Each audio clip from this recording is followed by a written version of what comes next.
പിതാവിൻ്റെയും പുത്രൻ്റെയും പരിശുദ്ധാത്മാവിൻ്റെയും നാമത്തിൽ ആമേൻ. എൻ്റെ പ്രിയപ്പെട്ടവരെ, ഇന്ന് ജൂലൈ മാസം 21-ാം തീയതി ചൊവ്വാഴ്ച. അമ്മേ പരിശുദ്ധ അമ്മേ, അമ്മേ പരിശുദ്ധമേ, ദൈവമാതാവേ, കൃപാസനത്തിലൂടെ ഞങ്ങൾക്കും ഞങ്ങളുടെ ദേശത്തിനും അമ്മ മധ്യസ്ഥം തേടി തന്ന എല്ലാ അനുഗ്രഹങ്ങൾക്കും കൃപകൾക്കും ഞങ്ങളിപ്പോൾ ഹൃദയം നിറഞ്ഞ നന്ദി പറയുന്നു. അമ്മേ പരിശുദ്ധമേ, ദൈവമാതാവേ, 2004 ഡിസംബർ 7-ാം തീയതി ഉച്ചകഴിഞ്ഞ് 2:30 കൃപാസനത്തിൽ സംഭവിച്ച അമ്മയുടെ പ്രത്യക്ഷപ്പെടലിനെക്കുറിച്ച് തിരുസഭയ്ക്ക് സമർപ്പിച്ചിരിക്കുന്ന പഠനരേഖകളുടെ മേൽ സഭാത്മകമായ പഠനം ആരംഭിക്കുവാൻ ഞങ്ങൾ പ്രാർത്ഥിക്കുന്നു. അമ്മേ പരിശുദ്ധമേ, ഭൂസ്വർലോകങ്ങളുടെ രാജ്ഞിയായ അങ്ങേയ്ക്ക് ഭൗമസംരക്ഷണത്തിനായി പ്രപഞ്ചപ്രകൃതിയെ തന്നെ തിരുസഭ പ്രതിഷ്ഠിക്കുവാൻ ഈ പ്രത്യക്ഷീകരണം വഴി ഇടയാക്കണമേ. പരിശുദ്ധമേ, ജപമാല മാതാവേ, സകല കൃപാസനം പ്രാർത്ഥനയോടും ചേർത്ത് ഞങ്ങളിപ്പോൾ പ്രാർത്ഥിക്കുന്ന ഈ കുടുംബത്തിന്റെ പ്രത്യേക നിയോഗം പറ മക്കളെ.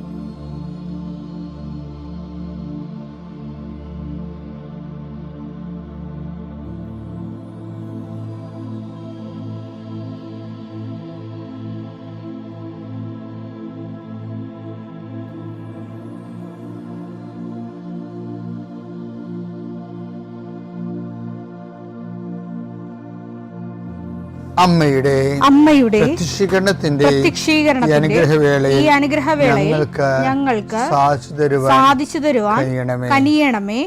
ആമേൻ. വിശ്വാസ പ്രമാണം. സർവശക്തനായ പിതാവും ആകാശത്തിന്റെയും ഭൂമിയുടെയും സൃഷ്ടാവുമായ ദൈവത്തിൽ ഞാൻ വിശ്വസിക്കുന്നു. അവിടുത്തെ ഏകപുത്രനും ഞങ്ങളുടെ കർത്താവുമായ ഈശോമിശിഹായിലും ഞാൻ വിശ്വസിക്കുന്നു.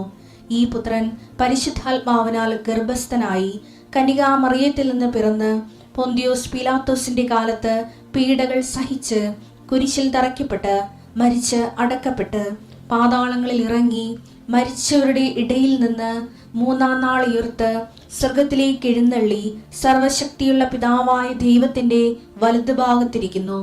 അവിടെ നിന്ന് ജീവിക്കുന്നവരെയും മരിച്ചവരെയും വിധിക്കുവാൻ വരുമെന്നും ഞാൻ വിശ്വസിക്കുന്നു. പരിശുദ്ധാത്മാവിലും ഞാൻ വിശ്വസിക്കുന്നു.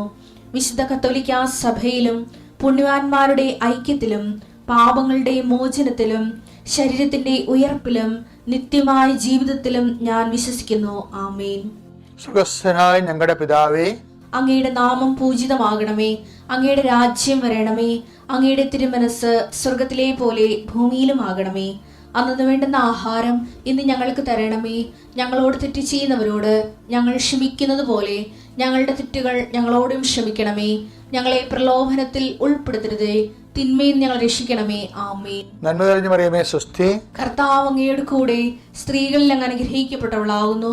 അങ്ങയുടെ ഉദരത്തിൻ ഫലമായി ഈശോ അനുഗ്രഹിക്കപ്പെട്ടവനാകുന്നു. പരിശുദ്ധ മറിയമേ, തമ്പുരാന്റെ അമ്മേ, പാപികളായ ഞങ്ങൾക്ക് വേണ്ടി ഇപ്പോഴും ഞങ്ങളുടെ മരണസമയത്തും തമ്പുരാനോട് അപേക്ഷിക്കണമേ. ആമേൻ. കർത്താവിന്റെ വിശുദ്ധ പൗരോഹിത്യത്തെ മഹത്വപ്പെടുത്തണമേ. കർത്താവെ, സഭയിലുള്ള സാന്നിധ്യം പ്രകടമാക്കണമേ. 40 വർഷം ഞാൻ അർപ്പിച്ച കൃപാനയുടെ യോഗ്യതയാൽ കൃപാസ്ഥാനത്താറെ ജീവനോടെ പ്രത്യക്ഷപ്പെട്ട പരിശുദ്ധ അമ്മയുടെ മാധ്യസ്ഥത്തിലെ ഞാൻ മക്കളെ ആശീർവദിക്കുന്നു. കർത്താവ്, ഈ പ്രഭാതത്തിലെ അങ്ങയുടെ മക്കളെ കാത്തു കൊതിച്ചിരിക്കുകയാണ് ഈശോയെ. നിന്റെ വലതുകരത്തിൻ്റെ ഒരാശീർവാദം കിട്ടാൻ വേണ്ടി. കർത്താവ്, ഇന്ന് യാത്രയ്ക്ക് ഒരുങ്ങുന്ന ഓരോ മക്കളുണ്ട്. ഓരോ ഉദ്യമങ്ങളിലൂടെ മനസ്സിൽ വിചാരിച്ചുകൊണ്ട് പോണവരുണ്ട്. ഓരോ ലക്ഷ്യങ്ങൾ മനസ്സിൽ വെച്ച് പോകുന്നവരുണ്ട്. കർത്താവെ, നിന്റെ തിരുമുറുവാർന്ന് ആണിപ്പെടുതാന്ന് വലതുകരം മക്കളുടെ ശിരസ് വെക്കണമേ. അവർ പോകുന്നിടത്തേക്കല്ല, നീ പോകുന്നിടത്തേക്കെല്ലാം ഞാൻ നിന്റെ കൂടെ വരുമെന്ന് കർത്താവ് അങ്ങ് പറഞ്ഞിട്ടുണ്ടല്ലോ ഈശോയെ. അങ്ങയുടെ സഞ്ചാര സാന്നിധ്യം അങ്ങയുടെ മക്കളുടെ കൂടെ ഉണ്ടായിരിക്കണമെന്ന് പ്രാർത്ഥിക്കുന്നു. കർത്താവെ, ഉദ്യോഗത്തിൻ്റെ കാര്യത്തിന് വേണ്ടി പോകുന്നവരുണ്ട്, പഠന കാര്യങ്ങൾക്ക് വേണ്ടി പോകുന്നവരുണ്ട്, ജീവിത വ്യാപാരങ്ങൾക്ക് സാമ്പത്തിക കാര്യങ്ങൾക്ക് വേണ്ടി പോകുന്നവരുണ്ട്, ജോലി സംബന്ധമായ കാര്യങ്ങൾക്ക് വേണ്ടി പോകുന്നത് അവരുടെ എല്ലാം കർത്താവിന് തിരുസേന സമർപ്പിക്കുന്നു. ടെസ്റ്റ്, ഇൻ്റർവ്യൂ, പരീക്ഷ, അതുപോലെ ഏജൻസി, ക്രയവിക്രയങ്ങൾ, ജീവിതമാർഗങ്ങൾ, വിദൂര യാത്രകൾ, അങ്ങനെ ബന്ധുത്വം മുറക്ക് പോകുന്ന വിവാഹ യാത്രകൾ, ഈശോയെ എവിടെയെല്ലാമൊക്കെ പോകുന്നു അവിടെയെല്ലാം അങ്ങയുടെ മക്കളുടെ കൂടെ നീ ഉണ്ടാകണമേ എന്ന് പ്രാർത്ഥിക്കുന്നു. ഇന്നത്തെ മുഴുവൻ യാത്രകളിൽ കർത്താവ് നിൻ്റെ കൂടെ ഉണ്ടാവുകയും മാതാവ് നിൻ്റെ വലതുകരം ഗ്രഹിക്കുകയും സഞ്ചാരി മാതാവ് രാത്രി നീ തിരികെ വരുമ്പോൾ നിന്നെ ആരോഗ്യത്തോടെയും സമാധാനത്തോടെയും സുരക്ഷിതമായി ദൈവം നിന്നെ തിരികെ എത്തിക്കുകയും ചെയ്യട്ടെ. നിത്യം പിതാവും പുത്രനും പരിശുദ്ധാത്മാവിനെ. എൻ്റെ പ്രിയപ്പെട്ടവരെ, നിങ്ങൾക്കറിയാമല്ലേ ഈ ദിവസങ്ങളിൽ ഒരു സാക്ഷ്യം ഉണ്ടായേ. ഗ്രിഗറി ജോസഫ്, അദ്ദേഹത്തിൻ്റെ വൈഫിൻ്റെ പേര് കവിത എന്നാണ്. ഗ്രിഗറി ജോസഫ്, കവിത, ഇവരെല്ലാം ഫാമിലി സഹിതം കാനഡയിലാണ്.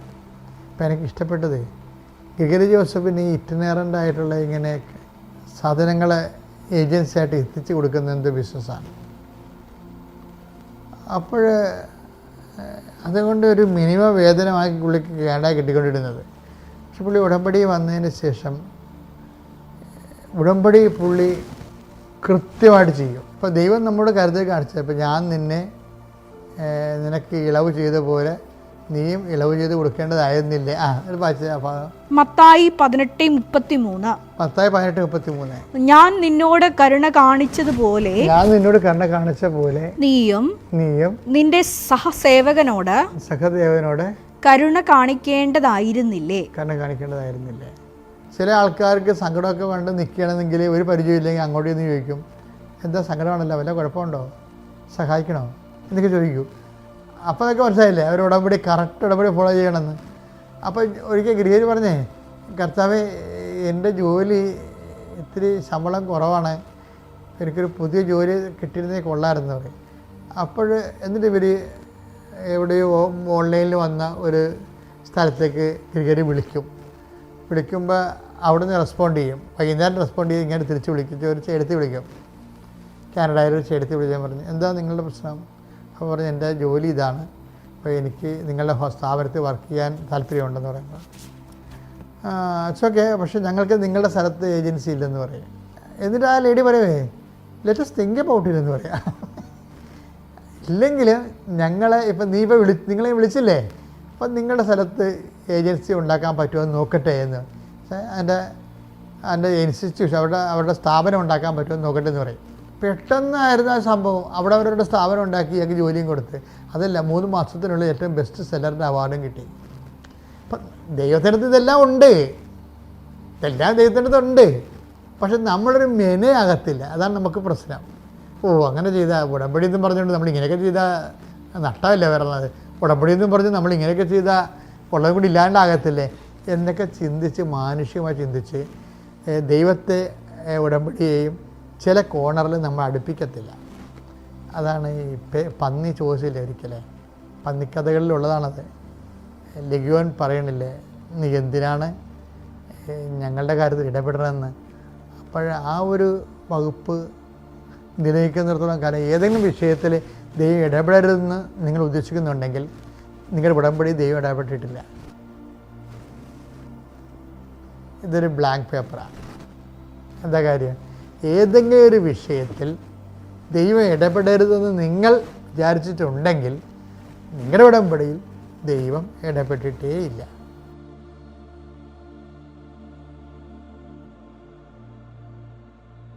അത്യപൂർവ ദൈവാനുഭവങ്ങൾ ഇനി നിങ്ങൾക്കും സ്വന്തം.